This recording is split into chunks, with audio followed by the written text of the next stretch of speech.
And how can you possibly touch the rim of your potential of the future?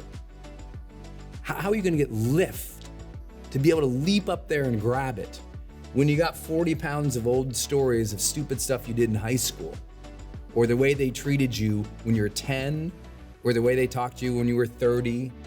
Like, you're in a different place now. And you need to be in this place light on your feet. Because how many of you think, like, the truth is right now, you need to be able to adapt? I mean, the world's in chaos. You need to be light on your feet. Here we are, my friends. I'm Brendon Burchard, your host, and I'm super pumped this month to be talking with you about living a life of courage. Now, I know how hard that is, and I know that if you're here, you're already a person who's striving to be high performing. You're already a person who's into personal development. You're already a person who wants to improve your life. So congratulations for one more day of commitment to being your best. One more training, one more effort, one new idea, one new strategy can always change your life. So I celebrate your continuing education. I celebrate you saying, hey, I want to be better. I want to keep improving. I want to keep feeding my mind with positivity in this world that can be negative. I want to keep feeding my mind with new ideas so my mindset keeps expanding. My vision keeps expanding. My abilities keep deepening, and I keep rocking it. I know that's your intention. So welcome here. If it's your first time, welcome. I'm pumped to have you here. If you've been here for a while, you know the drill. We've got a worldwide community of people every single month who come together. And if this is your first month or it's your 100th month, I celebrate you for really just deciding in your life to keep working on yourself. You know, a lot of people see the invitation to be here and they don't make it. You chose to. You followed that intuition in your heart that said, it's time to grow. It's time to be my best. My family needs me on my A game. My business, my career needs me to be exceptional. And that desire to be exceptional is something we're going to tap into today on the conversation about courage. We're getting into courage today. And every time I talk about courage, I know some of the things can be common sense, but they're not common practice. You hear me say that all the time. And that's true with courage. We all want to know we're living a exceptional, a brave, a confident, a courageous, a productive, a fully alert and alive life. But, you know, sometimes the kids didn't let you sleep last night. Sometimes you've been on the road for many weeks. Sometimes the easiest thing in the world to do is fall back on your routine and do what's comfortable for you. But sometimes just doing the same thing over and over because you can go through the motions because you're good or because it's comfortable for you steals the opportunity away to live a bold life where you literally get towards the end of your life like, man, I friggin' went for it. I left it all on the mat. I left it all on the field. I poured my heart and soul into this life. Not I protected myself. Not I was just, hiding. Not I was being safe. Not I was being silent. Because sometimes in silence, there's suffering. And sometimes in playing it safe, there's suffering. Sometimes in doing what's comfortable for us feels good in the short term, but it robs our family from the abundance they deserve in the long term. Can I get an amen on a Friday? It's just that sometimes it's very easy to go to where we feel safe and secure and good. And I always want you to be in that place. But you can be in that place and be courageous at the same time. You don't have to take crazy risks to edge your life forward. You don't have to do irresponsible things to have breakthroughs. You don't have to act outside of who you really are to win more in life. And I think that's what happens when you start talking about courage. People think they have to do something extraordinary, something so crazy or beyond themselves. Take that big, bold leap, guys, that you hear that. But sometimes the most courageous thing in the world to do is ask for help, is get new training, is get a coach, is raise your hand and explain, I'm unsure here. Sometimes the most courageous thing you can do is finally tell your spouse what you really want. Sometimes the most courageous thing you can do is start saying no more often so you can have the white space of time to take bolder actions. So we're going to talk about today the big things you can do and the little things you can do so that we can have that intention to be bold, to live our best life, and to get to the end of our lives and go, you know what? I went for some difficult and demanding challenges, goals, and projects in my life. And because I went for the difficult things that weren't easy, I actually achieved some things that were remarkable. And everybody here deserves to do that. And of course, it immediately begins with us having to do some difficult work. You know, I'm gonna ask you all today to kind of maybe live this truth with me. If you can see this shirt, it says honor the struggle. It's like, okay, I'm gonna ask you to struggle outside of your comfort zone a little bit today. And as you honor that struggle, that means you have reverence for this process. That, listen, when you honor the struggles of life, you don't complain about next week's difficulties. When you honor the struggles of life, you don't bemoan the inevitable hardships and real hard work you have to do every day to get ahead. When you honor the struggle, you give yourself peace and forgiveness and respect, even as you're failing forwards. And I mean failing. You know, I hope for you that you fail. And that sounds crazy to say to someone, but I'm like, no, I hope you fail, because that means you're going for something. You know, if you've never experienced failure or rejection or judgment, you're aiming too low for your potential, my friend. Like, it's okay that some people think you crazy. It's okay that sometimes you get to the end of the day and you're like, what a friggin' hot mess I was today. Like, do you know how many days I have like that? Like, I'm the high performance guy, and I probably end, I don't know, every 3 days, 3 out of 7 days, I end the day, I'm like, what a hot mess that was. Because I'm going for it. I'm not trying to be perfect and have everything perfect. What I'm trying to do is move the needle forward. And sometimes moving that needle forward, it's gonna make a little bit of a mess. And today's conversation about courage will probably make a little bit of a mess. It's gonna make a mess in your relationship sometimes in your career, sometimes in your team, in your business, sometimes in how you operate every day. Sometimes we got a little messy before we get through. Sometimes we got to have a little mess that allows us to clean it up. Sometimes we got to have a little bit of a mess that allows us to reorganize. Sometimes we need that mess to see what really matters. And so we're going to mess some stuff up today. You pumped to be here? If you are, shout out down below, say, let's get it, and allow the hot mess, my friends. Let's get this today. Let's talk about courage. Today, I've got 10 different topics I want to take on and takeaways for you to write in your journal. You should always be keeping a journal just for these sessions. I mean, not a random journal, not a random piece of paper. Every single month or every single time you tune in to the replays and you look at the training, my friend, I want you to keep it in one specific place. That all your breakthroughs, all the things that make you a high performer, they're in one journal or one set of journals in one place, that you go back to those and you look at them on a Sunday. You go, oh, I learned a lot this week.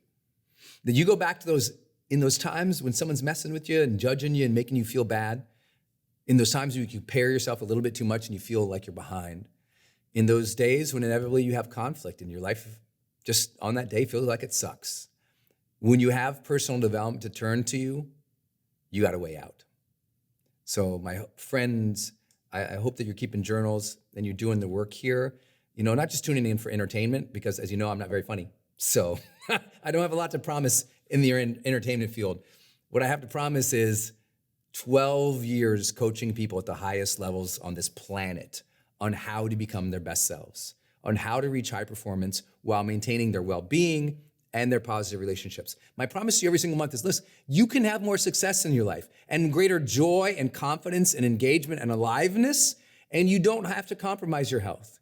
And you don't have to compromise your relationships, that you can have those things. And those things can feel real and intimate and beautiful, and that each day you can feel this aliveness and this presence that most people never get to experience because they're not on the same journey of you of personal development and self-mastery and high performance. So I really do honor you being here, but I also want you to capture being here.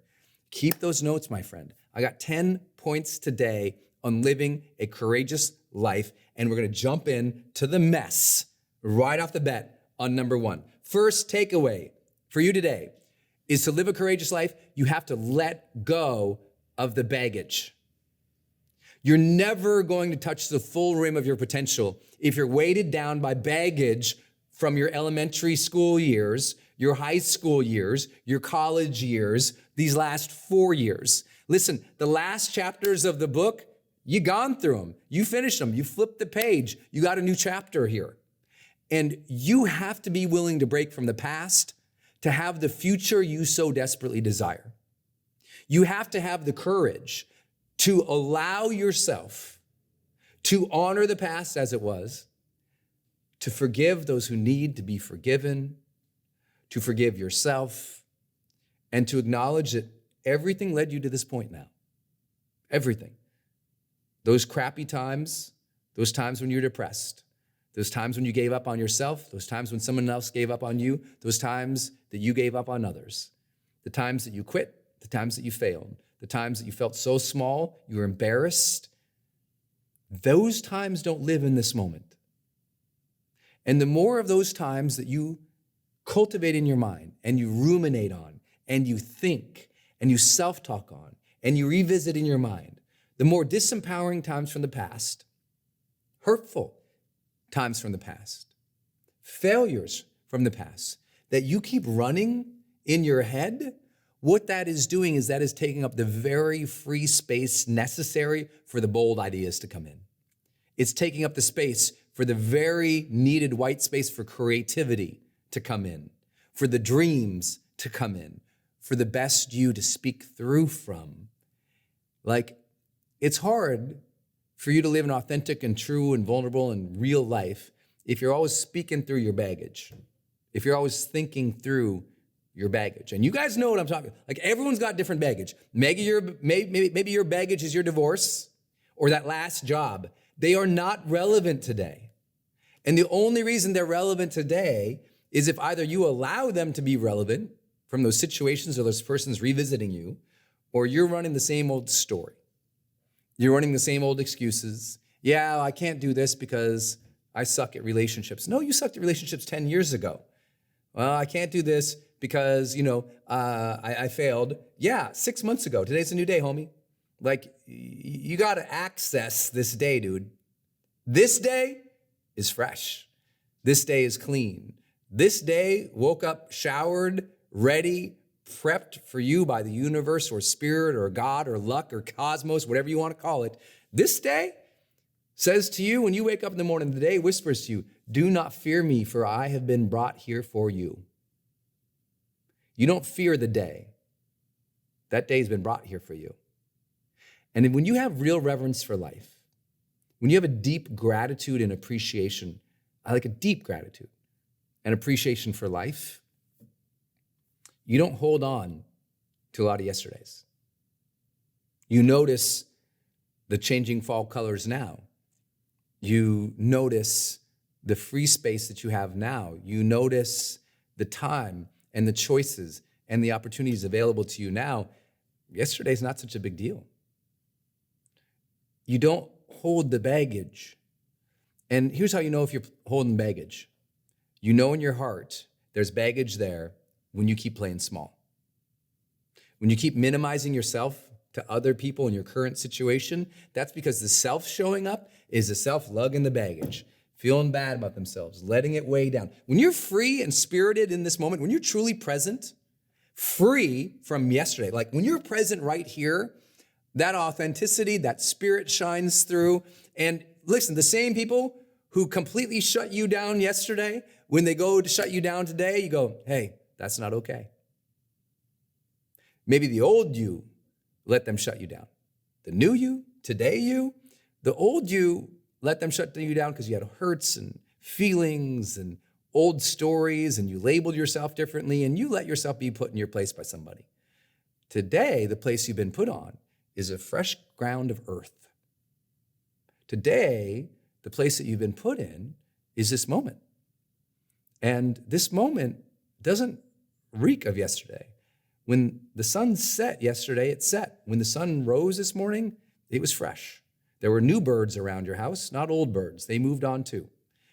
You got to kind of get it in your mind at some point that this day, if you have real reverence for life, you don't meet the day as you did in high school.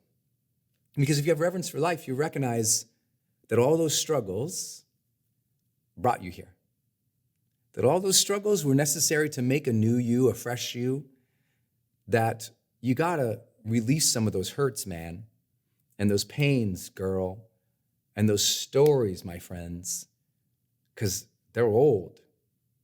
And how can you possibly touch the rim of your potential of the future? How are you going to get lift to be able to leap up there and grab it when you got 40 pounds of old stories of stupid stuff you did in high school, or the way they treated you when you were 10, or the way they talked to you when you were 30? Like, you're in a different place now. And you need to be in this place light on your feet. Because how many of you think, like, the truth is right now, you need to be able to adapt? I mean, the world's in chaos. You need to be light on your feet, right? Like, if you've ever taken dance classes before, when you're heavy on your feet, it's because your body moves in the old ways. The more you learn to be present in the moment, the more you get light on your feet. And all of a sudden now, when your partner turns this way, boom, you can go that way, because you're not thinking about the way you went 100 times ago. You're there with that person dancing. And now it's real, it's alive, and you're creating something new and unique between you. You need to do that with the moment, like now. Like, the chaos of the world and the abundance of the world and the opportunities of the world have never been intersecting the way that they are right now. And you got to be light on your feet. And if you still hate yourself from something that happened a couple years ago, I have to urge you and tell you and reveal to you, I'm your high performance coach.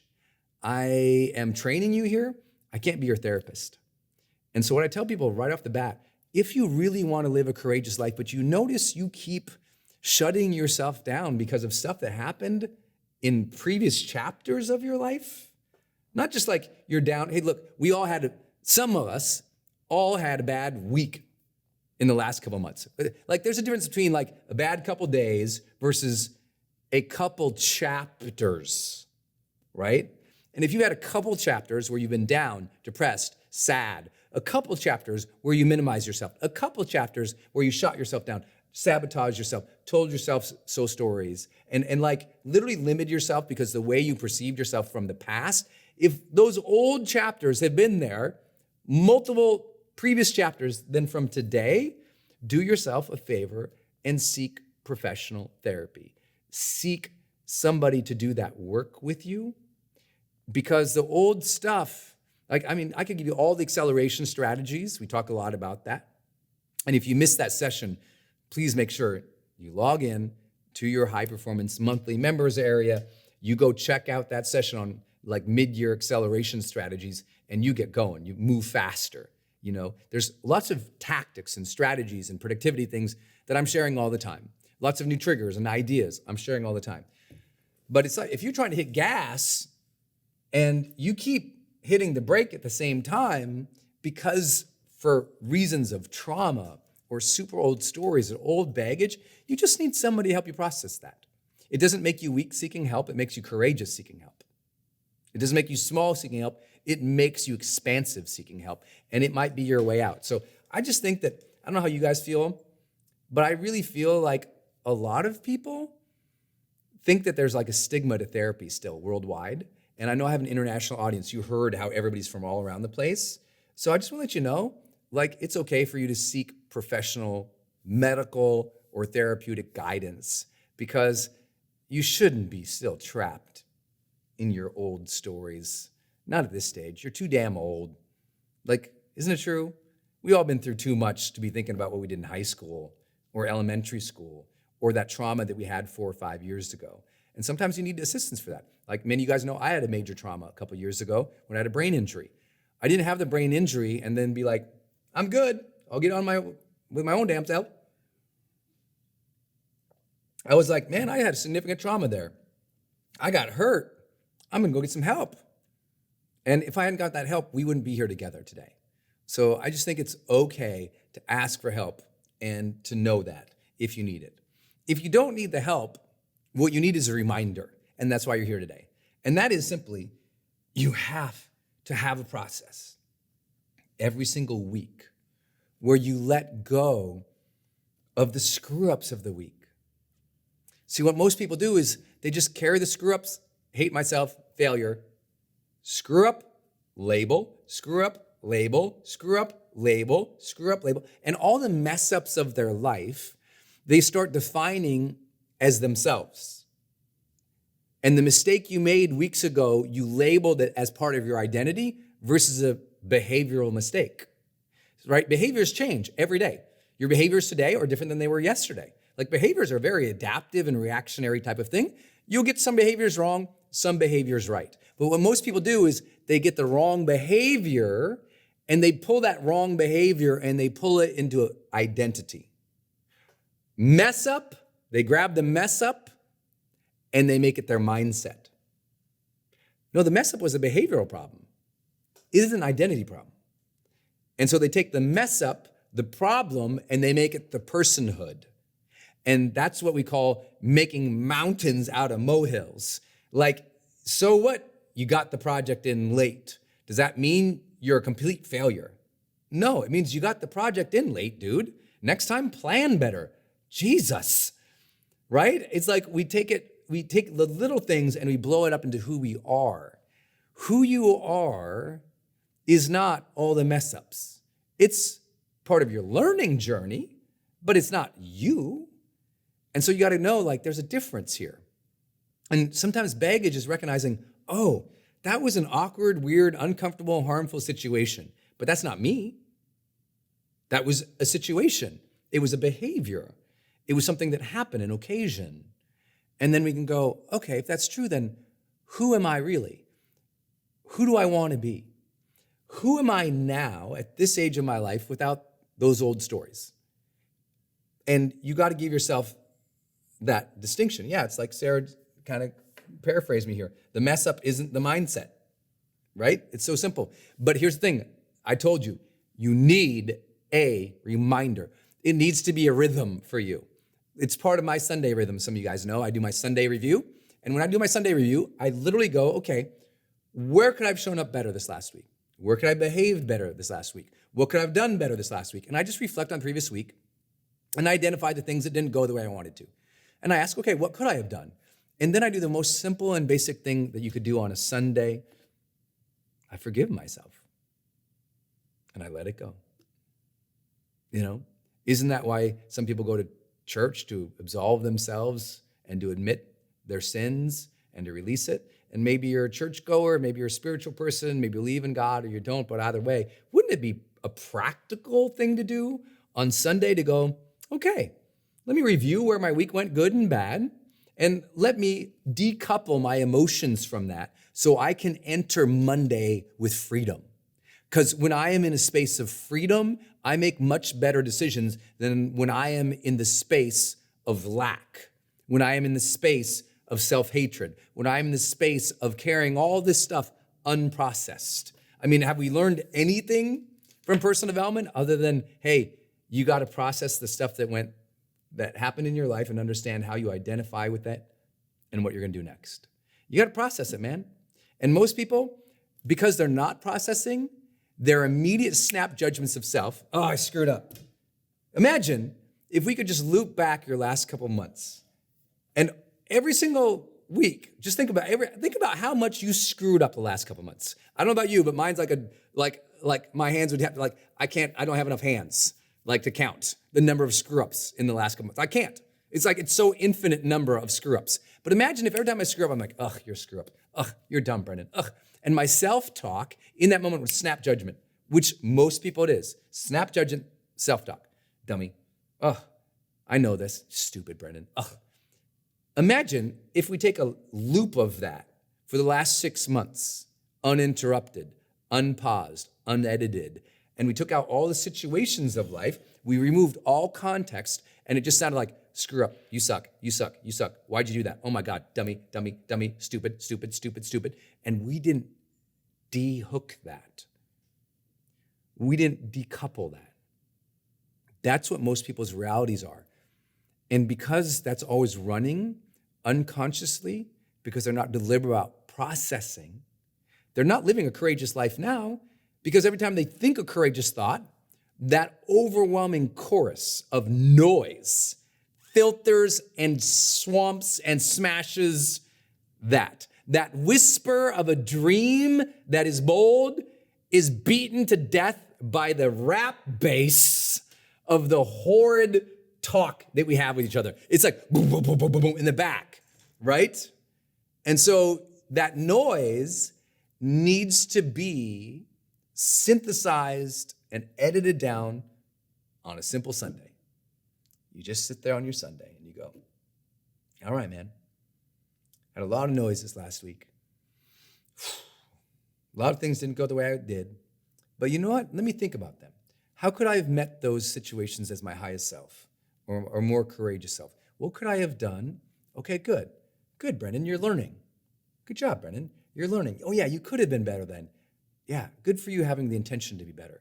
Good for you to learn, Brendon. Good for you to set higher intentions, Brendon. Good job being on purpose. Good job, Brendon, trying to improve your life. Okay, good job. You got a new way to look at that, Brendon. Good job. Now just let it go, man. Just take that emotion and let that emotion float away for a little bit. Don't let that emotion from that mess up my Monday. It's Sunday, I gotta let that go. I forgive myself in that situation because I've learned.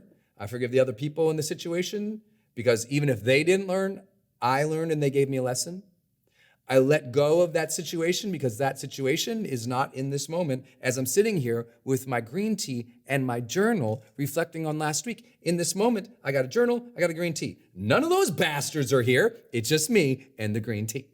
So you see, we've got this opportunity to make a space every week in which we debrief the week and decouple ourselves, unhitch the trailer of weight and let it fall back down the hill.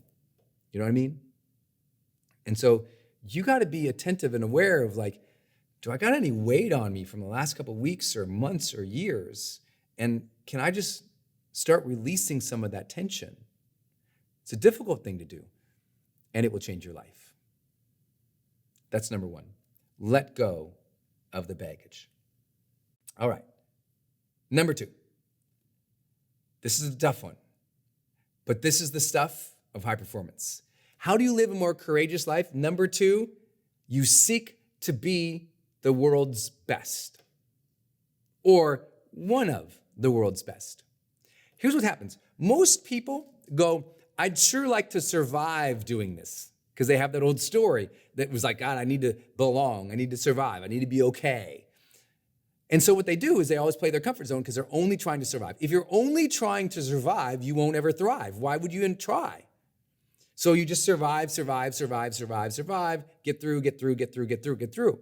But with a new ambition to become one of the world's best, it forces you to think differently. It forces you to act differently. It forces you to research differently. Isn't it true? I mean, think about it. If you're a mom, it is very easy to go, I am just trying to survive, Brendon. That's all I want to do is survive. I want to survive and make sure my kid survives. That's the most simple and basic and elemental human thing in the world. And if all you try to do is get through the day without hurting yourself or your child, okay, that's one level of an approach to the day.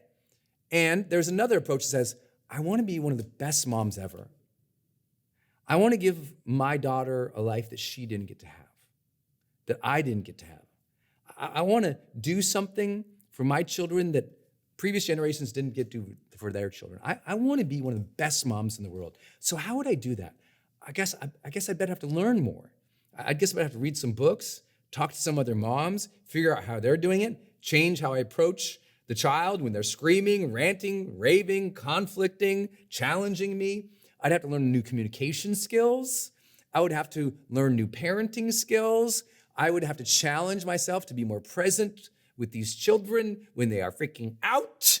Like, you would set different goals from the mindset of, I'm going to be one of the best at this, than if you would set goals of, I need to survive this, right?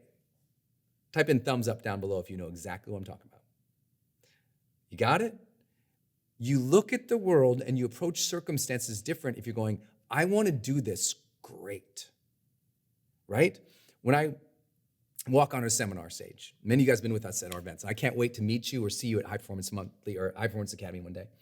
You know what ends up happening is things change when you really want to be great. Some of you guys were with me, and I apologize, in the last couple of weeks on the road.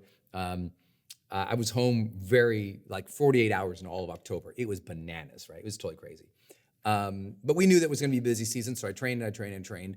But unfortunately, I got sick while I was on the road. And it ended up being a big deal. I didn't know how sick I was. Well, I knew how sick I was, but I didn't get diagnosed until afterwards. I had pneumonia and tonsillitis.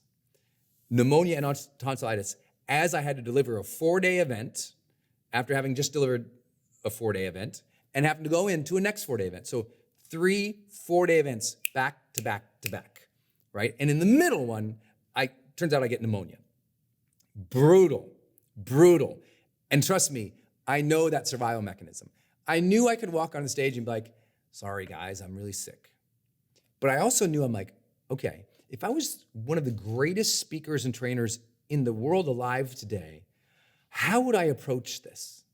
Like, how would I not just get through it or survive it, but how would I do this exceptionally well? What outcomes can I control? What situations can I control? What can I set up? What triggers and patterns and habits? What would I do backstage? And I just started thinking about every single little thing I can control, from what I ate to when I got up, to how I enlivened my body, to how much I drank. Every moving piece. I was like, you know what I would do? I'd become a craftsman of these moments, because I got to survive, but I got to let the audience know that they're well served, and I don't want the audience to worry about me. So what would I have to do? And I'm telling you what, did it suck? Yes. But was the outcome better because I didn't just go, oh, woe is me, life sucks, how unfortunate this happened to me. For a million reasons, I could sit backstage and just go, oh, woe me. Instead, I was like, okay, this is the reality. How do I deal with it as one of the world's best? Isn't it true? As soon as you think about that, how would I do this as one of the world's best? Doesn't it change the way you view and look at everything? Like everything. You literally adjust and change everything. If you're going to be an online trainer, and like me, I was like, I'm going to be one of the world's best online trainers. Okay, well then how would I light this room? What gear would I use? What people would I need? How would I set it up? What would I make it look like? What would the teaching and training? Like, you start asking different questions and just like, oh, I guess I got that live cast today. You got it? It changes everything. I would love for you to go, I'm gonna be one of the world's best parents. One of my partners, many of you guys know, I work with Dean Graziosi, and he and I co-own with Ethan Willis, growth.com. Awesome dudes. And they're both literally the best parents I've seen my entire life. Like, it's like in awe. And I'm always like, how are you such good parents? Ethan's got 7 children, 7, okay? And they're all alive still. 7 kids that he has somehow made, like, and they're good kids. You're like, how are these kids all like amazing? And Dean, like, how did you raise these 2 kids so well? And they're never like, well, I was just a good dad. They would never, they're like, well, I decided I want to become a phenomenal father for them. So I read books, I took classes, I asked the questions. I met every father. I'm like, how are you surviving? But how are you doing it good? You're doing it good? What do you do good? What's your tick? What do you do? And they just share strategies for raising the kids. And they're always sharing strategies to do it better. Always sharing strategies to do it better. Because when you come from a mindset, oh, I'm going to be great, you're always looking for the greatness. You're always looking for the clues. You're always like, there's got to be a better way. There's got to be a better way. And you're not saying like, there's got to be a better way. You're excited, you're enthusiastic. When you know there's a better way, you're not getting down on yourself because the identity is, I'm gonna become great at this. The behaviors might not have been good. So instead you're going, okay, there's gotta be a better way, and you're enthusiastic and curious for what those better ways could be. Make sense? Like, you really look at everything completely different. When you seek to be one of the world's best, I wanted to be one of the world's best public speakers on stage. And I don't know whether you see me on stage or not. I give my all out there. And I can't say my ranking in the world, but I know what my ranking is in pay. I'm in the highest paid speakers on the planet. And I'm really proud of that because I sucked at public speaking at a level of suckness that most people couldn't even dream of for themselves. Like if you think you suck at public speaking, try throwing up every time you try it. If you suck at public speaking, try freezing in front of an audience. If you suck at public speaking, try imagining literally like having a panic attack.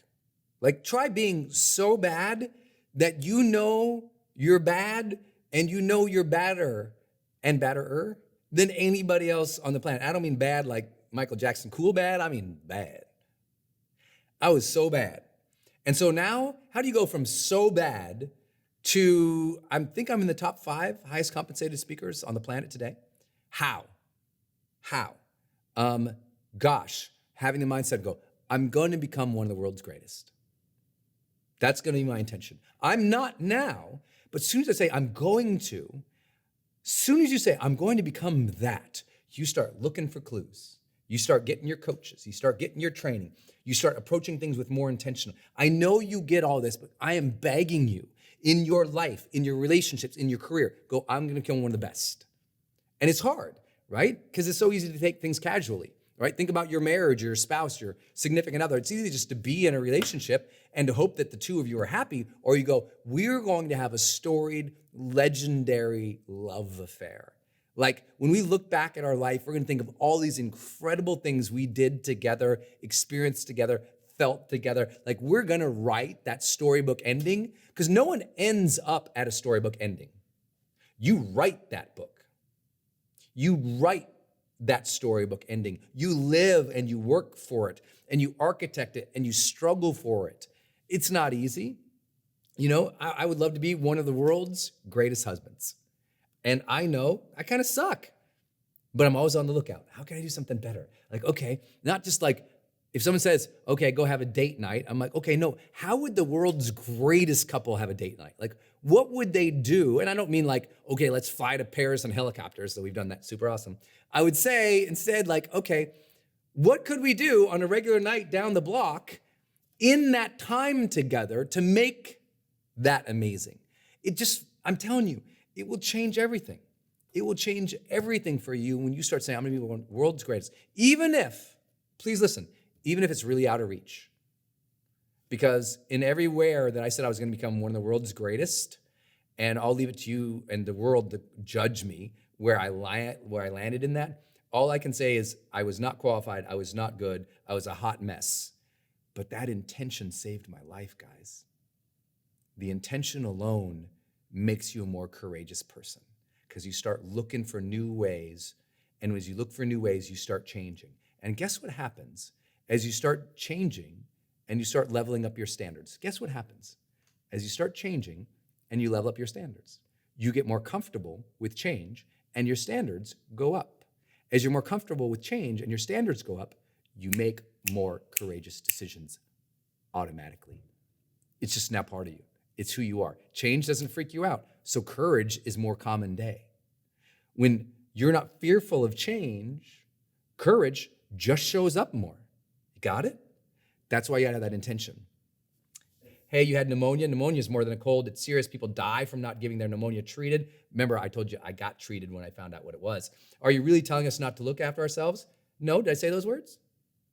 You know what's so funny when people say, are you telling me this? It's almost like no one said that. Have you ever noticed that? It's something I noticed for everybody. So Brendon, no, I didn't say that. I think, and it's not about putting others first or checking what's going on your health-wise. Nope, didn't say that either, so don't bring assumptions in. What I said is, I knew I was sick and I knew I had to serve and I had to figure out a way to best able to do it in the capacity I could. And I didn't know I had pneumonia until after the second event. It was in the middle when I was super, super sick. I didn't know how bad it was, and I'm glad I didn't know how bad it was. And when I found out, it was like, okay, serious repair needs to be happening. And we went into all-out war. But I think it's really important for you guys to post questions like that so that if you ever have an assumption, like Brenda did, and so you think I'm saying something, but I didn't say those words, like one thing to know about me, I'm probably the most explicit communicator in the world. Like, there's no fat in what I'm saying, and there's also no suggestions in what I'm saying. Like, I'm very precise in what I say because I've been training a really long time. So it's good to listen to what I'm saying, not what you think I'm saying. Got it?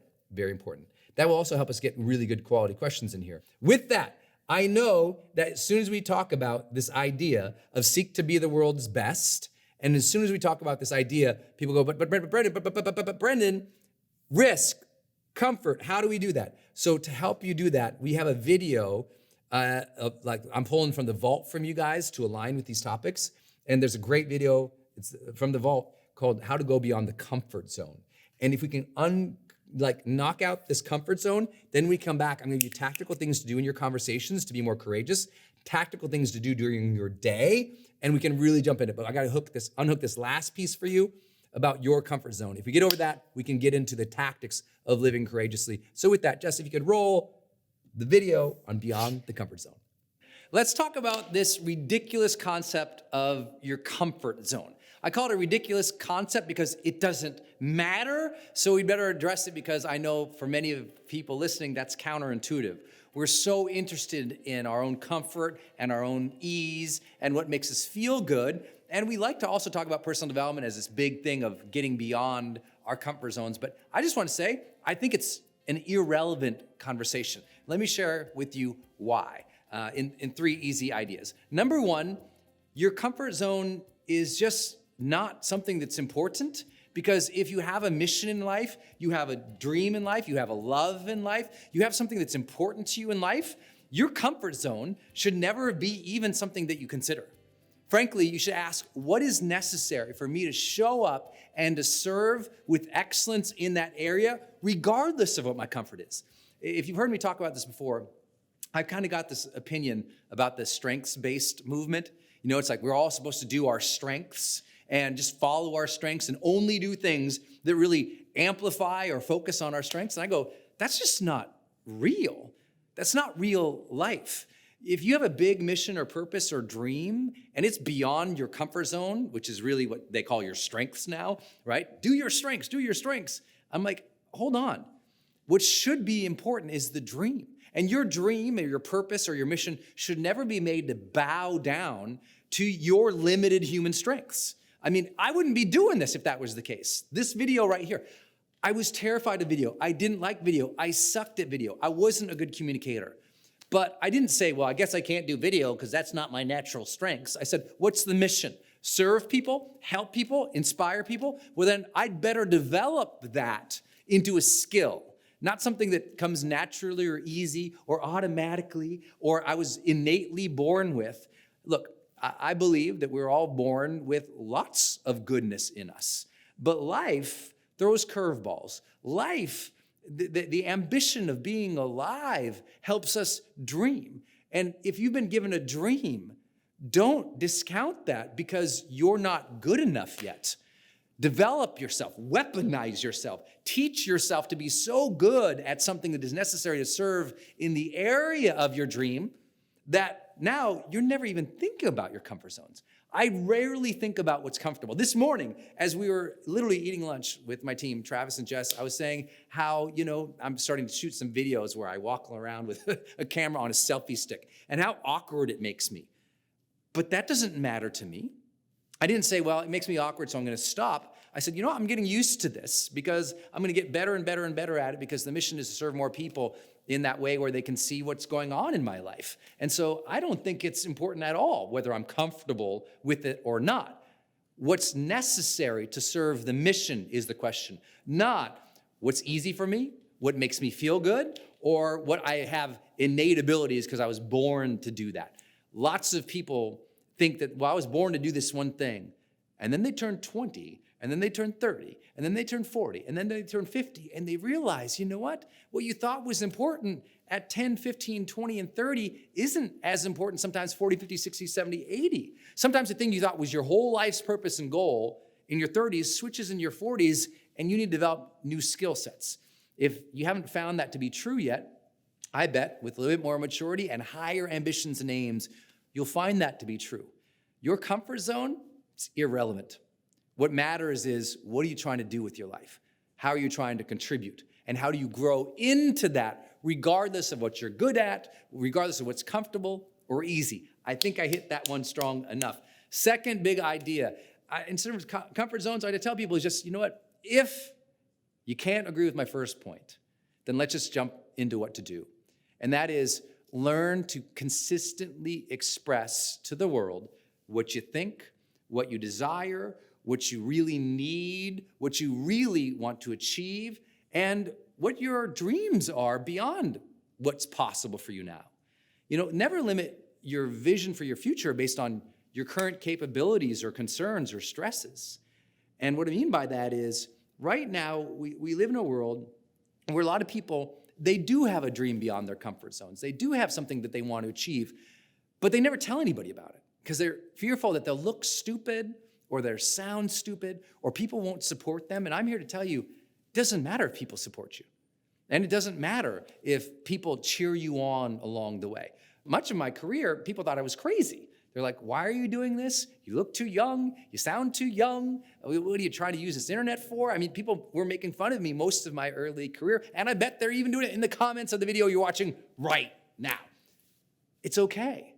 I'm not going to limit the expression of who I am, what I think, or what I desire of life based on whether or not other people will be comfortable with it or myself. So I encourage you, ask yourself this question. Have you been honest in fully expressing your thoughts, your feelings, your needs, and your dreams with your boyfriend, with your girlfriend, with your husband, your wife, with your team, with the people that you work with? I mean, do people even really know you? Because sometimes what makes us feel uncomfortable is to avoid difficult conversations. What makes us feel comfortable is making sure everyone accepts us. What makes us feel comfortable is belonging. And I think those are all great things, but I also think we have to ask, what's real? And to convey that and to communicate that. If you read my book, The Motivation Manifesto, I say that the main drive of humankind is the pursuit of personal freedom. Personal freedom being, I want to fully express who I really am authentically without trying to force it or without trying to comply with everybody else. And the desire to chase the things that are important to me, to follow my dreams, my own path, not everybody else's path. That's personal freedom. And you'll never have personal freedom unless you start expressing more of who you are to everybody, regardless of whether or not you find it comfortable. And then I would say the last piece that always comes to my mind is maybe just a little bit more of imagery for you. The third thing I would say is imagine a conversation with your future self. In that, let's imagine that the you of 20 years from now shows up at your doorstep, and that you is stronger, smarter, wiser, wealthier, healthier, happier. And that you shows up at your door, and it looks at your life, looks at where you live, what you do for a career, what you're giving, how you're showing up, how you're treating other people, what you're after in life. So the you of the future looks at your whole life in totality today, and it looks you in the eye. And it's if that future you was going to give you advice on what to stop, what to start, on what a more courageous action would be, what's the first thing they would tell you to be or do to be more courageous? If they looked at your life and they said, okay, I see everything going on here, Brendon. I see how you treat your family, your friends. I see what you're chasing after. I see what you want to give in this life. You know what? I think you could do this. What would that courageous advice be for you? What would your future self tell you to do? What would be something courageous for you to start right now that your future self wants you to do? You already know the answer inside. You already know what you could do right now to be more courageous in your life. I say, do it. Forget about the comfort zone. Find what would just be courage, what comes up for you. And stop asking, does my courage fit in my comfort? No, just say, what's courageous? Go. Take 3 actions towards it today or this week. Just start moving forward. And you know what? You'll start living a more courageous life. And the more you live a courageous life, the less you worry about your comfort zones. And the more you live what we call the charged life. All right. Hey, everybody. Welcome back. I hope you enjoyed that video and that you are well on your way to kicking some butt and overcoming those fears that have been keeping you to your comfort zones. Because we've been talking about so far, how do you live a courageous life? Number 1, you got to let go of the baggage. Number 2, you have to seek to be the world's best. And to seek the world's to be the best, you got to overcome some of those comfort zones. 10 things I shared. Number one, or 10 things I'll share. Number one was let go of the baggage to be more courageous. Number two is seek to be the world's best. Number three is ask for people's brave stories. One reason we have a culture that's less courageous is because no one talks about the brave things that people do. One reason you're not more inspired each day is because people stand around the water cooler and they complain instead of talking about the heroic, everyday, courageous, brave-ass things that are happening in their lives. And the reason people don't talk about that is because they feel like they're bragging. So they shut down and they stop celebrating their successes. Your job, if you want to be a more successful, courageous, high-performing person, is to ask more people about their successes, about their courage, and about their high-performance habits. Be like, hey, you're awesome. What do you do to be awesome? Hey, you had a lot of success. What did you do? Hey, you seem like you're on a roll. What's working for you right now? You need to create, like, if you followed me around and heard my discussions with people in my everyday life, you'd be like, holy crap, he's talking about the good stuff and the success and the breakthroughs and the bravery and the good jobs all day. I'm like a sponge collecting all that goodness. Everyone's good ideas, everyone's good strategies, what's working for them, and their breakthroughs that they're having. And everywhere there's a breakthrough, there's bravery. Everywhere there's success, there's courage. And you just start collecting them. Because listen, if you live, think about it. It's like if you live on a winning team in sports, that team has a different rhythm, the different way of looking at competition. They know they're going to beat the competition. They know they're going to win the game. If you're on a losing team, you're always talking about how you lose, what went wrong, loss. And it's a different vibe, isn't it? It's two different vibes. One's talking about the rhythm and how we got the hot hands right now, and the other one is bemoaning it, complaining, blaming, and pointing. And they get different results. You have to know that you are the coach on your team, and you have to know that you got a team, and every conversation you're in is either adding to the likeliness of your growth or stealing from your greatness. And you're the director of those conversations. And what we want to do is be victim to conversation. No, people talk around me, they're all negative. Okay, show me the 50 times you steered it towards a great conversation. Well, everyone around me sucks. Yeah, show me the number of interventions you've had to say, hey, what are you doing that's working? Hey, I know it's a tough day. What's some things you've done to cope recently? Hey, I know it's negative around here. What's 3 things we could do to be better? Like, how many times did you fight the tide of negativity versus let it kick your ass? That's the question I have to ask as your high-performance coach. Because a lot of people, they just let it take them down over and over and over and over again, and they don't got the guts, the courage that's necessary to steer the conversation towards positive.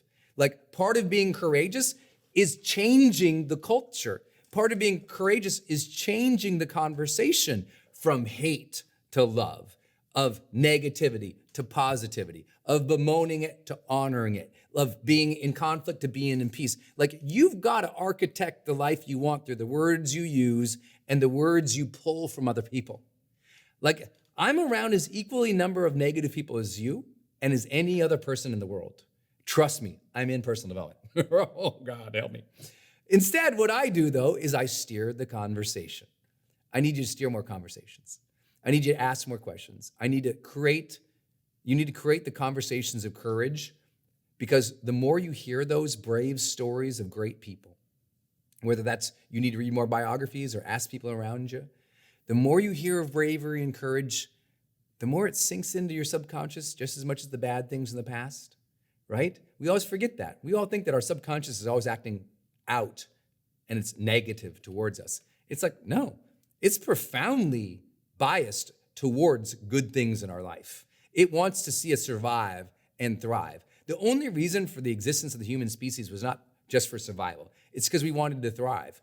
Otherwise, we'd always be still living under like plants. But we decided to build skyscrapers. We didn't need us. No one needed us. Like, listen, Darwin could not explain a skyscraper.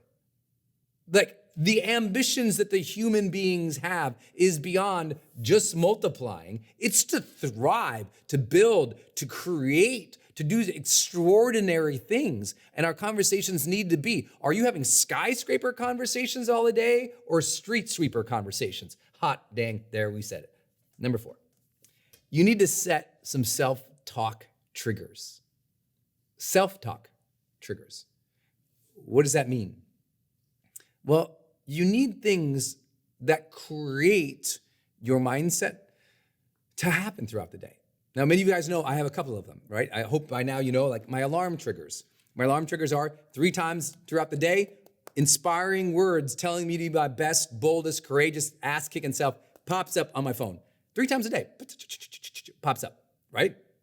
And that reminds me not to be the go through the motions, Brendon. It interrupts my day to be a good Brendon. Other self-talk trigger. You guys know when I walk through a door, every door I walk through, I always say the same thing.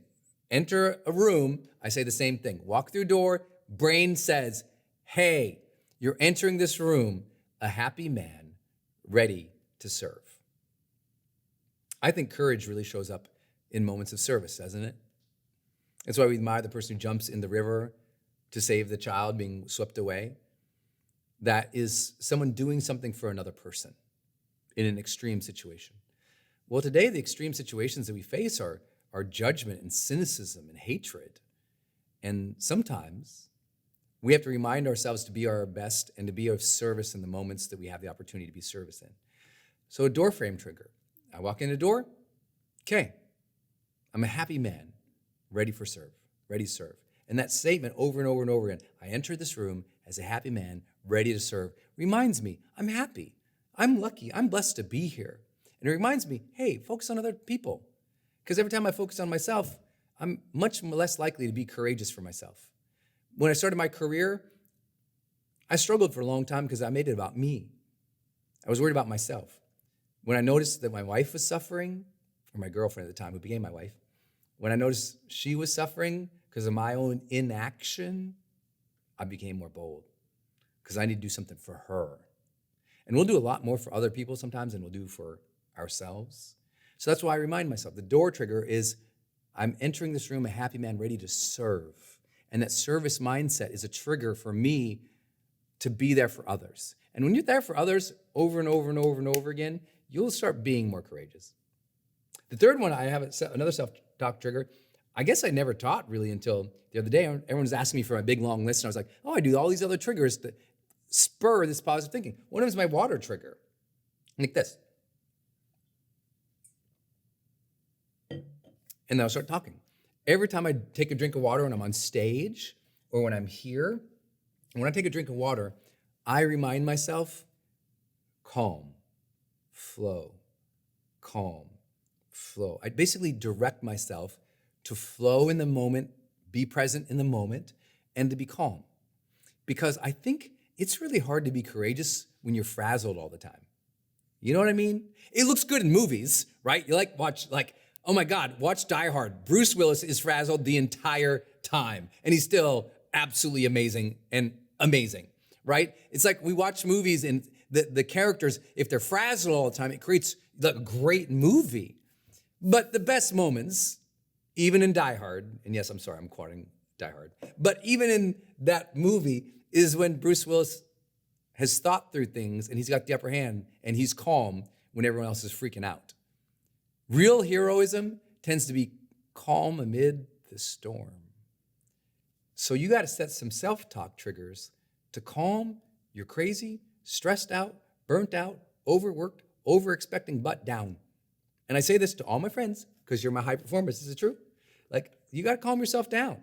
And I think courage happens much more often in calmness than frenetic energy, right? It's like taking a bold action, being judicious and thoughtful, being intentional. It's hard to be intentional when you're frazzled all the time. So my self-talk trigger is just one of calm. Water's easy. Puts me right back into place. Right. Calm it down. Be present, Brendon. And so we all gotta have our own thing. I don't know what yours are, but there's things you can do to set a more positive mindset. We call them self-talk triggers or high performance triggers. Things that happen that put you in better performance. When that trigger happens, drink water, say this to myself.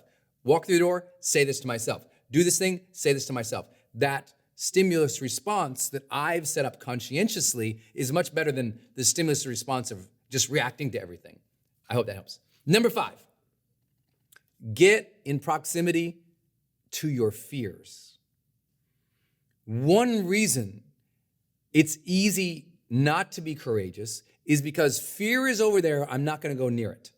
But listen, avoidance is not going to help you overcome a fear. Proximity helps you overcome fear.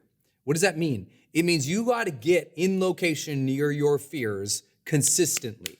Like you're scared of public speaking, that means get on stage consistently. Get there, get in the fear, be with the fear, do the thing over and over and over, and you're not scared of it anymore. It's like you're scared of riding a bike until you ride it. Now you're cruising. Same thing in every area of your life. You got a big dream, get near it, be near it, set your schedule to be near it, live it, eat it, breathe it. I started going to seminars, starting it on small stages, small groups, and just did it over and over and over because repetition knocks out those fears. Because guess what?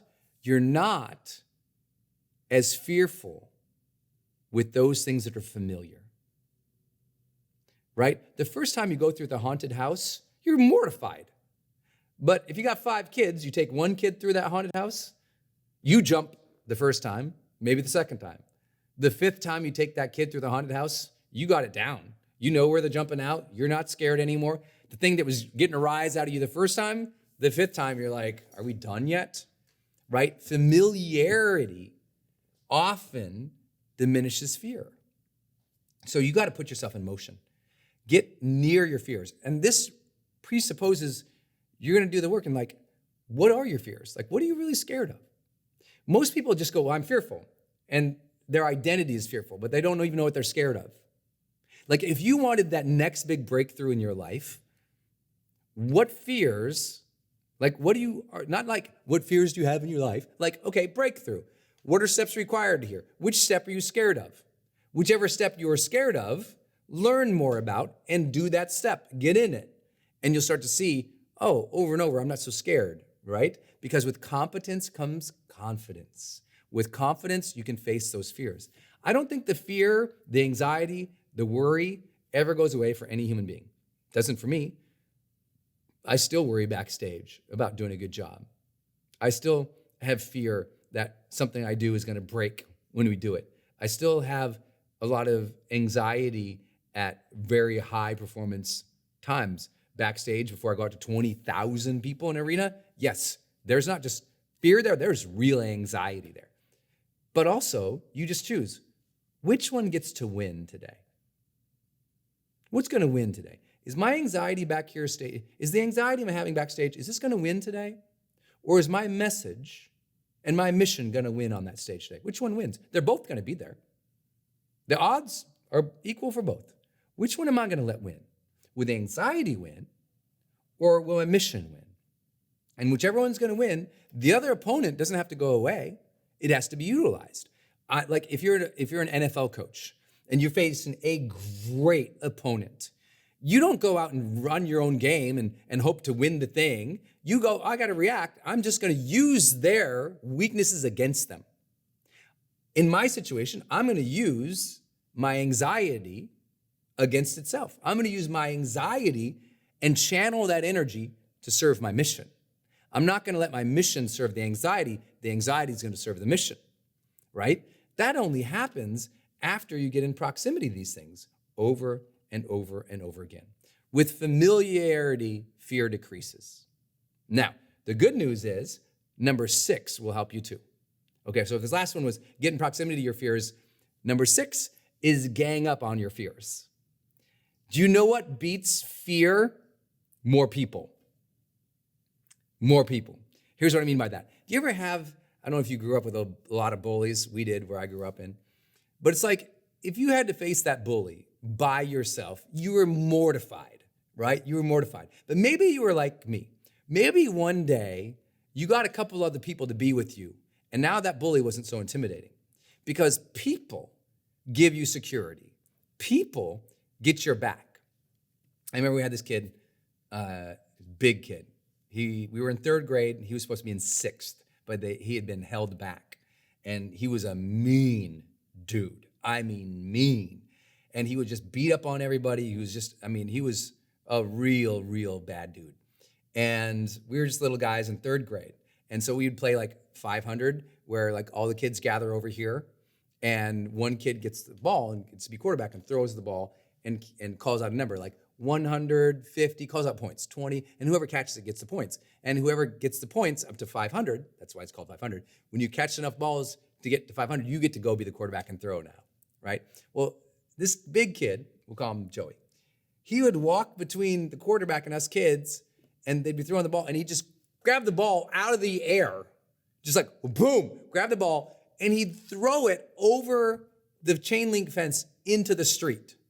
Now, us kids weren't allowed to leave there, so the game would be over. He would do this all the time, and then he'd usually end up punching a bunch of kids in the face, right? And no one told on him, because the kid would murder you. Like, he was that bad playground bully. And I was mortified of this kid for maybe a year. And one time, I was just about to catch the ball, and which never happened for me that often, and he threw it out. And I was so mad. I was like, someone has to stop this guy. And everyone's like, yeah, someone has to stop this guy. I'm like, why don't we stop this guy? And they're like, what? We're gonna stop this guy. So one time, Joey was on the what do you call this? Teeter-totter? Is that a word? Saddle? Seesaw. Seesaw, teeter-totter. I think it's the same thing. Is it the same thing? I don't know. Seesaw. And he's on it. So I get a bunch of my little buddies. I get like 5 of the guys. And we go up next to this little cabin. And he's on the seesaw, going up and down. And when he goes up, we all run out from behind the cabin. So when he comes down, we all jump on the other side. And we launch this kid up into space. Bam! We just shoot. And he goes, shoo! And he jumps up, he shoots up, and he lands down on the seesaw, hits the ground into the little wood chips, and the smoke of the wood chips go up as he hits the ground. And we're like, yeah! Now, I didn't know he was going to get up, but so that became a problem because he got up and this just wasted me. But I will tell you this, he didn't bother us no more because the kids stood up against him and he just didn't bother us anymore. And I share that story because it's a silly junkyard version, my Montana version on how to deal with a bully. And I don't recommend you gang up on anybody. But a fear is kind of the same way. And what that is like, if you got someone who's got your back, you ride a little more courageously. When you got somebody who's in it with you, and many of you, I tell you this because you're the solopreneur, or you're the high performer who you've done everything yourself because you're a badass, but you've been by yourself for a long time. And so you're limiting yourself because you know the constraints of your real life, you know what's on your plate, you know what you're capable of, and you know what you're scared of. And you won't venture into the unknown sometimes without somebody else standing next to you also holding a flashlight. So you got to get team, a compadre, a friend, a business partner, someone who's been there before. And it's not admitting weakness, seeking out those people. Those people can help you do things you never imagined. My partners in my businesses, I would have never done some of these businesses without their expertise. I was scared to do it. They had expertise and experience. I said, let's do it together. And we have an awesome time doing it together. I would have never done it solo. There's a lot of things that you could change in this world that you will never do by yourself, so collaborate. Collaboration will make you more courageous. Having community makes you more courageous. So maybe it's like your bold next thing is to put on those tight Lululemon ass pants and get down to the gym, and you're likely to do it once by yourself because you had willpower that day. But if you have a workout partner, you're going to do it because you don't want to leave that person there by themselves. That social pressure makes us take more courageous and consistent things. So you got to gang up on your fears. Okay, next up. Set bold action every single day. Number 7, set a bold action every single day. Let me tell you what that means. For me, I have a morning journal. It's called the High Performance Journal, and it comes out next month, y'all. Super pumped, super pumped. 3 years of testing to get this journal, this planner, perfect. But it has this section called and yes, you guys will be the first ones to know, I promise you. As soon as we get it up and it's available to the public, you will know. I will hit this list up and get you where to go get it because it will sell out like super fast. So I will let you know about it. So that's coming out. But in the section there, I have my morning mindset. And one of the questions is, what's a simple, bold action I could take today? That's it. What's a simple, bold action I could take today? I ask myself that every morning for 7, 8 years. Every morning, what's a simple, bold action I can take today? Some days that means I reach out to somebody I don't know. Some days that means I create a new product idea. Some days that means I call. Some days that means, okay, I'm finally gonna send that email. Some days that means I'm gonna fire somebody. Some days, it can be simple. It can be complex. But every day, I make myself think of that. And there's a lot of days I draw a blank. I don't know in the morning. I'm like, I don't know. But that open-ended question for the morning of what can I do that, it hunts me all day, and it haunts me all day. It's like, do something bold today, dude. Something. What would it be today? Today, it was this. I'm like, I'm gonna wear my swag on my own show. For the first time in my life, I'm just gonna wear it. Not apologize for it. I'm gonna be excited to wear my swag today. That's a bold action for me, because you guys know I don't try to sell swag on our High Performance Monthly. I just try to do of service to you, but I'm like, I like this shirt. My team just gave it to me. I'm gonna wear it. Simple. I know it's dumb, but sometimes you gotta get over your own assumptions in life, and that's a bold action. So you gotta set a bold action every single day. Okay, I know I've been ranting with you guys for a while. Do you like this? Comment down below. Tell me what you're resonating with. We're going to go back to the vault to help you take that bold action every day. Because to take a bold action, we're gonna have to deal with those risks. So yep, we're gonna talk about risks again. And I got 3 more points for you in this month's training on how to live more courageously. Okay, Jess, roll how to take risks. Hey everybody, it's Brendon. Have you ever heard that advice to take risks, but you felt like, well, I don't want to take risks? No one likes risk, right? No one wants to say when they wake up in the morning, I'm going to take tons of risks today. Usually risk brings about fear. We're worried that if we take a risk, we'll fail. Other people will judge us. We'll look stupid. We'll feel uncertain or unsure of ourselves. And nobody likes those feelings or those outcomes. So as much as people say take risks, it's easy for us to say, nah, I'm not into that. But we also know intellectually that we can't grow unless we take more risks. That your next level of success, that leap from this level to that level, there's gonna be risk there. It's from here to there, and there's that gap in between. You don't know as you take that leap if you're gonna do well. That's the risk. You might fall, you might fail, you might not do well. But if you're not making those leaps and taking those steps, you'll always be stuck where you were yesterday. And to grow, we've got to have a lot of courage to jump into those risks. So let me give you maybe a framework for how to think about taking risks. I always think about 3 ways to think about taking risks so that I'm continually pushing and growing myself. So the first thing I think about when I look at my career or I look at my life, the first risk I want to take is I want to make whatever I'm doing harder. I know that sounds weird, but I'm like, how could I make my job more difficult? Because in taking that risk to make it more difficult, I'll grow. I'll give you guys an example. Last weekend, I had the blessing to keynote a conference in New Orleans. Some of you all were there. It was at the Superdome in New Orleans, which holds 100,000 people, but they kind of spliced it in half with a curtain, and they had 20, 30,000 people in the audience. This was for the Beachbody Convention, and it was a blast. Now, I could get up and talk to 20,000 people pretty regularly in my life. I'm doing it again next weekend. It's what I do as a motivational speaker, right? I'm used to doing that. But I could just go on stage, do my thing, and get off, and that wouldn't be serving the audience as much. And so I asked myself, how can I make this presentation even harder on me so that I can grow? So I text 2 of my friends who happen to be in that organization, Tony Horton. Many of you guys know he is kind of the founder and trainer for P90X, and Chalene Johnson, who does PIO. And I text them both. I said, what's your hardest exercise move that people usually can't get? Because both those people are going to be at the conference, and this was a lot of their super fans. So I was like, let's go. So Tony told me, he's like, the donkey kick is the hardest one. The donkey kick is basically you do a handstand, you kick your legs out, you land back plank position, you run your leg through like threading the needle in yoga, and then you return and you do a burpee.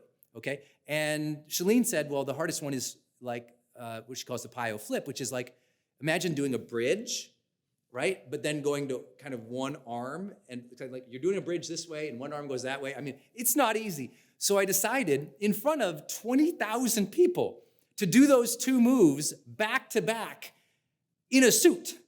So imagine doing a handstand in a suit, kicking your legs out, threading the needle, then flipping over, doing a full extended bridge. Not easy, but I did it because it would be hard. Does that make sense? Part of the reason I got better as a speaker is because I was pushing myself. I mean, I used to be, it's very comforting and easy to give a big speech and, have a transcript or all these notes to read from. But I said, one day, I'm gonna be able to get up on stage and give a speech with no notes whatsoever. Now, that's hard. That's not comforting. It's not easy. But it's by putting challenges in front of ourselves that we grow. And that's part of taking risks. I always say to people, look, if the only challenges you're dealing with in life right now are the ones that life dealt you, then you're not living a fully conscious life yet. And what I mean by that is you're living a life of reaction. If you're not moving if you're not moving towards harder and more difficult goals, if you're not giving yourself challenges, if you're not taking risks consciously, then you're just reacting to the world. You're not growing. And so challenge yourself. The next time you're going to go do something, your art, your career, put yourself out there, try something, make that sales call. How could you challenge yourself to make that process even harder so you get better? Obviously, you need to do that in the gym too, right? I mean, part of growing a muscle is stretching it and making it harder, making it difficult, pushing it beyond its current capabilities. That's how you grow muscle. Same thing, that's how you grow in life. The second big thing I think about is how do I do what I'm doing and take a risk by being different, right? So think about what I've shared so far. The first way to take a risk is to make your process harder so that you grow and stretch. The second way is to do something very different. I mean, maybe you're already good at something, but now you're going to completely switch up how you're doing it. Right now, many of you know I have a podcast. I'm about to change that podcast from something that's been very successful. We had top 10 for over 100 weeks in my category. We're completely changing that up. So for those who listen to the Charged Life, that's going to be switching up this weekend to the Brendon Show. And it's completely different. It's a new format. We don't need to do it. The old way worked fine. But part of taking risks is making yourself evolve, not being the latecomer to evolution, right? So think about how can you do something different? I'll give you an example. When we first started my YouTube channel back in 2014, when we really started doing weekly YouTube videos, Travis had this great idea. He said, you know what? What if we did our videos in black and white? And back then, nobody was doing videos in black and white on a weekly basis as part of a show, certainly not in personal development. So we did it. It was completely different. It was a risk for us. I mean, would it work going from color to black and white in the modern era? It did. And some of those videos took off. I mean, 1 million views, 2 million views, now some of them entering their 3 millionth view. That happened because we decided to take a risk and be different. So how can you be different in your category, in your career, in your field of interest, whatever you're doing? How can you purposefully choose to evolve and do something different? Because that's a risk. And sure, not all risks are rewarded, but I'll tell you what's never rewarded: stagnation. And then the last one, part of taking a risk is being more personal. Teaching yourself to share more, to be more vulnerable. It's hard, I get it. I'm in front of a camera, in front of stage all of my life. I shouldn't say my adult life.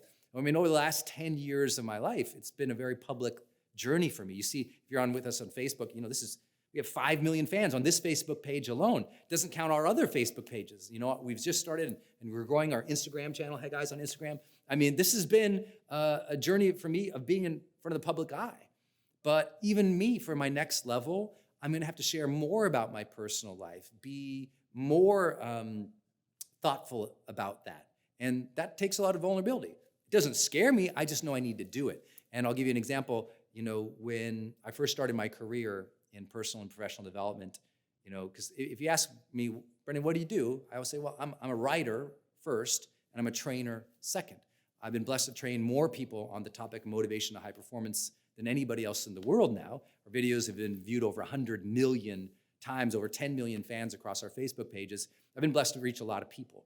But I can share with you, when I began my career, I thought I had to be Mr. Buttoned Up, so proper. And because I came from the consulting world. If you ever had a real job in organizational America and then you start doing this, it's hard not to be stiff, and not share as much. But I remember the first time I ever shared with my audience back then, I shared with them about how when I started my career, I went broke.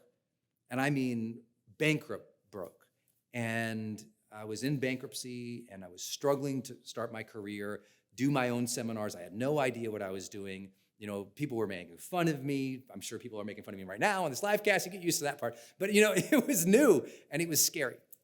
And I'll never forget, though, that after I shared that, so many people would come up to me and I've struggled with that too. I've been bankrupt, or I came from poverty and I worked hard and I made it too. And people would share their stories with me, and it was really inspiring, and it taught me that, people won't believe your successes if they don't believe the struggle. You got to share where you've struggled more in life, and that feels like a risk, but you got to be honest. Does your family and your friends and the people you serve, do they know what you really think, what you really feel, what you really desire in life, what you're really going after, what you need? Because if they don't know that about you, that's not taking risks. Look, being quiet and avoiding difficult conversation is not taking risks, and it's not the path to growth. The path to growth for so many of us is another level of personal authenticity, another level of personal sharing. And if you don't do that, then you're not risking, you're just going through the motions. So I would say that today, when you're thinking about the next level of growth for yourself, think about risk. When you think about risk, think about it in these 3 ways, okay? Number 1, think about, how can I make my process even more difficult? How can I take on a challenge that's hard for me, that would push me outside of my comfort zone? Number 2, how can I do something different? I mean, even though I don't need to do something different, really switch things up. And then number 3, do something more personal, share something more personal, and watch how those risks start rewarding your life. Look, we can all go from, an average person to an achiever, and we can all go from an achiever to a high performer, but it's gonna take some new habits for you to get there. And I hope that this conversation about taking risks inspired you to think about just that.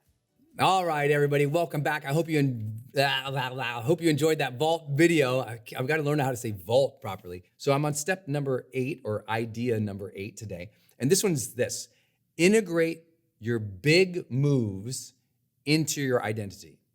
Remember earlier we talked about the things we messed up becomes our mindset. Our messes up becomes our mindset.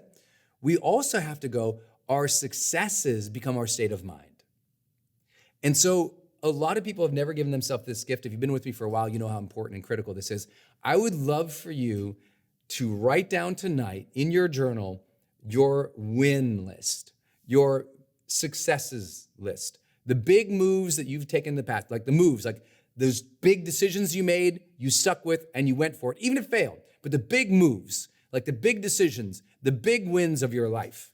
And trust me, it's more than 1 page long.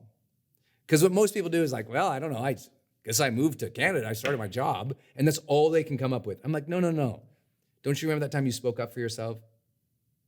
Don't you remember that time you invested in your first thing, you bought your first thing, you took your first training, the first time you raised your hand for help, the first time you kissed her, the first time you asked him on a date? All these little things that we don't give ourselves credit for. Many people don't live more courageously today because they've never given themselves credit. Meaning their bank account emotionally is so depleted because all they ever do is take out their identity every time they mess up. But all their wins, all the little things, they never go, all right, I did that, I tried that, I learned, good job. They don't integrate the win into their identity. So their identity is still coming from a place of lack versus an overwhelming sense of momentum from all these little things that added up. Most of you are so much more accomplished than you give yourselves credit for, especially if you're on something like this. The fact that you raised your hand for ongoing education, most people will never do that. You deserve to take that as part of your identity. I'm a person who's always actively learning, right? Lots of people sign up for courses. Lots of people are curious about the life. Lots of people go to seminars, but they never go, you know what? I need to give myself some credit. I'm a person who's always actively learning and trying to get better and improve my life. They don't have that kind of thing because we're not taught to have that type of integration in our life. We're taught to fix our problems, not celebrate our successes. And so we don't bring in those successes into our identity. Little things, the little things of life. Like when you handle something well, go, I handled that well. I'm a person who handles things well. I mean, just think about that. The difference of someone who goes, I'm always screwing up versus the person who walks in and goes, I handle things well. Like, I feel that way about my life. You can put me in any situation and I'll do it well. I know I will. Maybe not immediately, but I can figure it out. Self-confidence is the belief in one's ability to figure things out. But if you've figured out lots of things out in your life and you never pulled those things into your identity to say, I'm capable, I am a capable person, then every new thing is overwhelming, isn't it? Isn't it true? Every new thing becomes overwhelming if you never integrated the successes, the strengths, the skills, the decisions, the efforts of the past. And a lot of people, their self-confidence is the same now as it was in their 20s. And I'm like, you've had 20 more years, dude. You should be so much more confident. You are so much more capable in your 30s, 40s, 50s, 60s, and 70s than you were 10, 20, and 30. But most people, if you don't actively integrate those things, you don't feel good. What do most people do at New Year's? They look forward and dream things up without first also going, let's celebrate all the things that went great this year and let me recognize myself as 1 year wiser, 1 year stronger, 1 year more capable, and honor themselves for the year. Instead, they dream of the things they don't have. They wish for the things they don't have, and they don't recognize the unbelievable gifts, skill sets, and strengths they've developed. You're never going to be a consistently courageous person unless you start integrating those successes. And you need a habit for that. Mine's on my Sundays. When are yours? Number 9. This is a big important one. And Robin brought this thing up. So number 9 is stop apologizing and go. I want you to remove your apologetic language from your communication. Apologies is like, I know this isn't a good book, but could you read the first chapter? I know this is a lot to ask, but, I know I've never done this before, but could you just get rid of it? Instead say, could you? Would you read this book? Like, learn to be direct in your requests and your actions in life and take away all that apologizing yourself. Because the more your brain hears you apologize for yourself, the more your brain says, well, keep doing that. Safe, comfortable, used to it. And many of you are way stronger than the way you sound. Your verbiage is apologizing for yourself. Also, the way you carry yourself. Many of you walk around and look like this. You look weak because you don't give yourself credit. And I'm like, hey, young woman, fix your posture. Sit up tall. Be proud of yourself. You're here. You're God's child. You're a blessing. You made it through this far. You're ready. Let's go. Stop holding yourself and speaking yourself small. That's what people do. They apologize for themselves from how they hold themselves. And look at me. I'm not apologizing for myself. And my team gave me a shirt that's too small for me. This shirt's too small for me. I'm not apologizing for it. I don't mind. It's fine. It's weird. I'm fine. Like, I'm still sitting tall and proud. You have to sit tall and proud even when the situation you're in doesn't fit, even when it's not comfortable. You've got to get to that point where you hold yourself like a courageous person. Hold yourself like a courageous person. That's what I mean. Stop apologizing and go. Stop using words and physical gestures that minimize who you are. Stand tall, full, proud, present. You're ready. You're capable. You handled stuff. I mean, many of you brought a child into the universe, and you're still scared to ask for the salt at lunch. You're like, well, excuse me, mister, could I have some salt and pepper with that? Oh, okay, thanks. Just be like, hey, could I have some salt and pepper? Like, what's the big deal? Like, I can't believe how much you minimize yourself. You brought a child into the earth. It's unbelievable. Like, you went through the most arduous, unbelievably difficult thing, and you still haven't recognized you're a warrior woman. Like, what do you need? Like, what else do you need that you can birth life into the universe to give yourself a little bit of credit? But you're apologizing that you'd like to be paid more? You're apologizing that the first website you built, I know it doesn't look so good. No, you did it. You got in the game. You went. Celebrate that. Be proud. I'm proud of, like, the first version of this book looked really terrible because I didn't know how to design books. I'm proud of that first one. Looked like crap. Now I made it prettier. That's okay. I'm proud of it. All right, the first version of this logo was hilarious. It was so bad. It was really bad. I'm proud of that. It's not that I'm like going around bragging about it, but I'm not going around apologizing. You follow? There are two different worlds. You need to show up with strength and speak with strength in who you are. Because here's the deal. If you won't do it now, what the hell else do you need to go through in life to finally permit yourself to do it?